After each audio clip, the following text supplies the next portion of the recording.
जय श्री कृष्ण मित्रांनो, खूप खूप स्वागत आहे तुमचं माझ्या आजच्या या नवीन व्हिडिओमध्ये।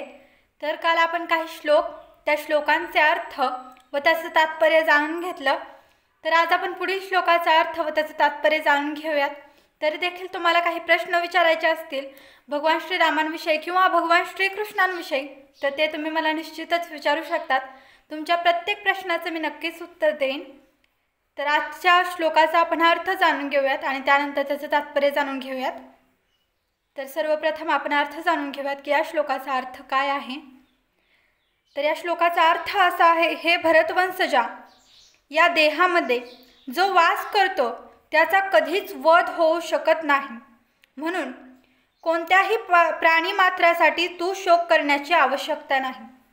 तर श्रीकृष्ण हे अर्जुनाला सांगतायत। तर आपण याचं तात्पर्य जाणून घेऊयात। भगवान श्रीकृष्ण आता अविकारी आत्म्यासंबंधीच्या उपदेशाचा शेवट करतात। तर याचं पुढील तात्पर्य आपण जाणून घेऊयात। तात्पर्य थोडंसं मोठंच आहे।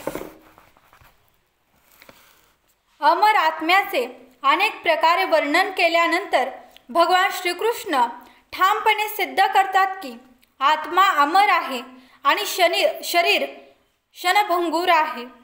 यासाठीच आपले पितामह भीष्म आणि गुरु द्रोण यांची हत्या होईल, म्हणून क्षत्रिय या नात्याने अर्जुनाने युद्ध कर्तव्याचा त्याग करणे योग्य नाही।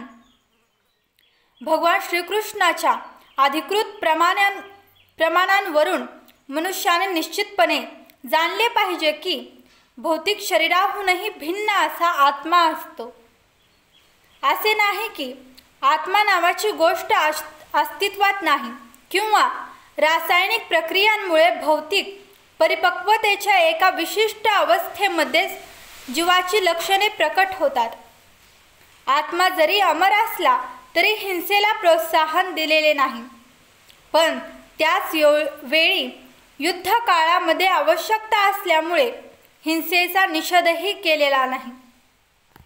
अशा हिंसेची आवश्यकता अविकाच्या आधारावर न ठरविता भगवंतांच्या ज्ञानावर आधारित असलेली आहे। तर आपण पुढील श्लोकाचा अर्थ व त्याचं तात्पर्य जाणून घेऊयात। क्षत्रिय या नात्याने तुझ्या विशिष्ट कर्तव्याचा विचार केला असतास तू जाणले पाहिजेस की धर्मतत्वांसाठी युद्ध करण्यापेक्षा श्रेष्ठ असे इतर कोणतेही कार्य मला नाही। यास्तव तू संकोच करण्याची आवश्यकता नाही। तर आता आपण याचं तात्पर्य जाणून घेऊयात। हा झाला याचा अर्थ। सामाजिक अवस्थेसाठी असणाऱ्या 4 वर्णामधील द्वितीय वर्णाला क्षत्रिय म्हटले जाते आणि हा वर्ण उत्तम राजकारभार करण्यासाठी असतो। क्षत म्हणजे पीडा, जो पीडा होण्यापासून रक्षण करतो त्याला क्षत्रिय म्हटले जाते। क्षत्रियांना आरण्यात मृगया करण्याचे प्रशिक्षण दिले जाते। क्षत्रिय आरण्यात जाऊन वाघाला समोरासमोर आव्हान देत असतात आणि वाघाशी तलवारीने झुंज घेत असतात। वाघाचा मृत्यू झाल्यानंतर त्याचे राजकीय मानसन्मानाने अंत्यसंस्कार होतात। क्षत्रियांना विशेष तत्वे आव्हान देण्यासाठी आणि हत्या करण्याचे प्रशिक्षण दिले जाते, कारण काही वेळा धार्मिक हिंसा अपरिहार्य गोष्ट असते, म्हणून क्षत्रिय सरळ संन्यासाश्रम स्वीकारू शकत नाहीत। राजकारणात असिंहा ही राजकारणी चाल किंवा धोरण ठरू शकते, पण एक अविभाज्य तत्व म्हणून ती असू शकत नाही।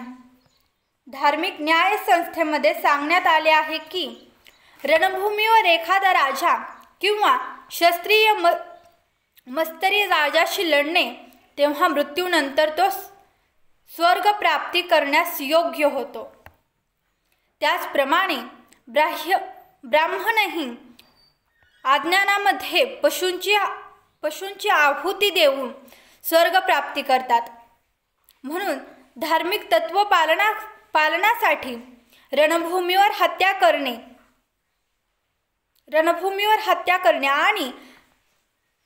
आणि यज्ञामध्ये पशूंची आहुती देणे या मुळीच हिंसक कृती मानल्या जात नाहीत, कारण यामध्ये धर्मतत्वे संबंधित असल्यामुळे प्रत्येकालाच लाभ होतो. यज्ञ बळीलाही एका योनीतून दुसऱ्या योनीत या प्रकारे उत्क्रांती मार्गातून न जाता तत्काळ मनुष्य जीवनाची प्राप्ती होते. युद्धभूमीवर मारल्या गेलेल्या क्षत्रियांना यज्ञबळी देऊन स्वर्ग प्राप्ती करणाऱ्या ब्राह्मणाप्रमाणे स्वर्ग प्राप्ती होते. स्वधर्म किंवा विशेष कर्तव्य दोन प्रकारची आहेत. जोपर्यंत मनुष्य मुक्त होत नाही तोपर्यंत त्याने विशिष्ट शरीरानुसार मोक्ष प्राप्तीसाठी धर्मतत्वांप्रमाणे कर्तव्य करणे आवश्यक आहे. जेव्हा एखादा मुक्त होतो तेव्हा त्याचा स्वधर्म किंवा त्याची विशिष्ट कर्तव्ये शारीरिक स्तरावर नसल्यामुळे त्याच्या धर्माला आध्यात्मिक स्वरूप प्राप्त होते. ब्राह्मण आणि क्षत्रियांना शारीरिक स्तरावर विशिष्ट नियत कर्तव्ये नेमून दिलेली असतात आणि त्याचे पालन करणे अनिवार्य असते. स्वधर्म भगवंतांनी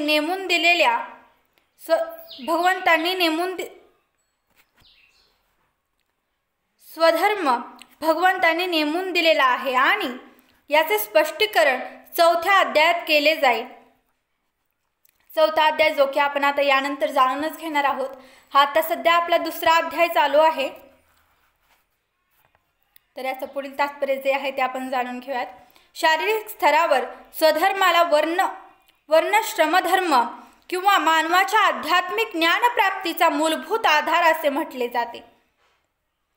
मानवी संस्कृतीचा प्रारंभ वर्णाक्षर धर्म किंवा प्राप्त शरीराच्या विशिष्ट गुणानुसार नेमून दिलेल्या कर्तव्यापासून होतो. ज्येष्ठ व्यक्तीच्या आज्ञेनुसार कोणत्याही कार्यक्षेत्रामध्ये त्या प्रकारचे कार्य केल्याने मनुष्याची जीवनातील उच्च स्तर अवस्थेमध्ये उन्नती होते. तर आता आपण पुढील श्लोकाचा अर्थ व त्याचं तात्पर्य जाणून घेऊयात.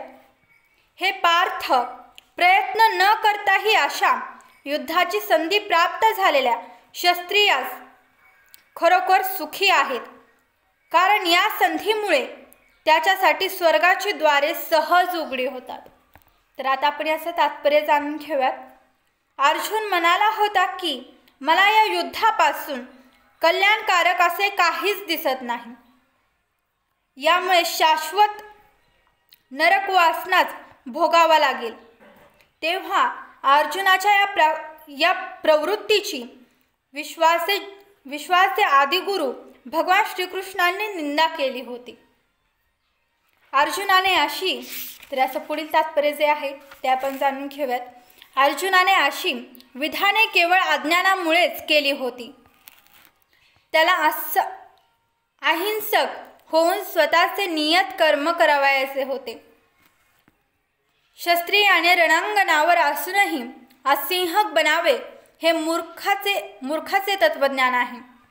महान ऋषी आणि व्यासदेवांचे पिता पराशर मुनी आपल्या पराशर स्मृतीत सांगतात की, तर आता व्यासांचे पिता पराशर मुनी आपल्या स्मृतीत काय सांगतात ते आपण उद्याच्या जो व्हिडिओ येणार आहे त्यात जाणून घेऊयात, कारण आजच्या व्हिडिओमध्ये मी तुम्हाला एवढंच सांगणार आहे. तर आज आपण काही श्लोकांचे अर्थ व त्याचं तात्पर्य जाणून घेतलं. उद्यापासून आपण आता मी जे सांगितले ते जाणून घेणारच आहोत. आणि आजचा व्हिडिओ जर तुम्हाला आवडला असेल तर या व्हिडिओला नक्की लाईक करा. चॅनलवर जर नवीन असेल तर चॅनलला सबस्क्राईब करायला विसरू नका. भेटूयात माझ्या पुढील येणाऱ्या व्हिडिओमध्ये. तोपर्यंत जय श्री कृष्ण, जय श्रीराम.